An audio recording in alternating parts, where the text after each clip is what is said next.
പാലിന്റെ വേനൽക്കാല ഇൻസെന്റീവ് വിതരണം നിർത്തലാക്കി എറണാകുളം മേഖലാ യൂണിയനാണ് ക്ഷീരകർഷകരെ ദുരിതത്തിലാക്കിയിരിക്കുന്നത്. മാർച്ച്, ഏപ്രിൽ മാസങ്ങളിലാണ് 1 ലിറ്റർ പാലിന് 2 രൂപ വീതം വേനൽക്കാല ഇൻസെന്റീവായി ക്ഷീരകർഷകർക്ക് നൽകിയിരുന്നത്. പുല്ല്, വൈക്കോല് അടക്കമുള്ള തീറ്റവസ്തുക്കളുടെ ക്ഷാമം മൂലം വേനൽക്കാലത്ത് പാല് കുറയുന്നതുകൊണ്ട് കർഷകരെ ക്ഷീരമേഖലയിൽ പിടിച്ചു നിർത്തുന്നതിന് വേണ്ടിയാണ് ഇൻസെന്റീവ് നൽകിയിരുന്നത്.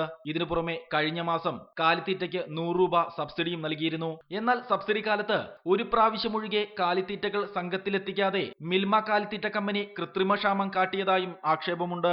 ചെറിയ തോതിൽ മഴ പെയ്തതിനാൽ പച്ചപ്പുല്ല് കൂടുതലായി ലഭിച്ച സാഹചര്യത്തിൽ പാലുൽപാദനം കൂടി എന്ന കാരണത്താലത്രേ ഇൻസെന്റീവ് നിർത്തലാക്കിയത്. ഇപ്പോൾ ഉൽപാദകന് 30 മുതൽ 32 രൂപയാണ് 1 ലിറ്റർ പാലിന് സംഘത്തിൽ നിന്ന് ലഭിക്കുന്നത്. ഉൽപാദന ചെലവുമായി തട്ടിച്ചു നോക്കുമ്പോൾ വലിയ നഷ്ടത്തിലാണ് ക്ഷീരകർഷകർ. കാർഷിക വിളകളുടെ വിലക്കുറവ് മൂലം തൊഴിൽ മേഖലയിൽ പണിയില്ലാതെ വരുമ്പോൾ വരുമാനത്തിന്റെ ഏക ആശ്രയമായ ക്ഷീരമേഖലയെ പിടിച്ചു നിർത്താൻ സബ്സിഡി അടക്കമുള്ള ആനുകൂല്യങ്ങൾ നൽകണമെന്നതാണ് ക്ഷീരകർഷകരുടെ ആവശ്യം. സന്ദീപ് രാജക്കാടിനൊപ്പം റിപ്പോർട്ടർ, ഇടുക്കി.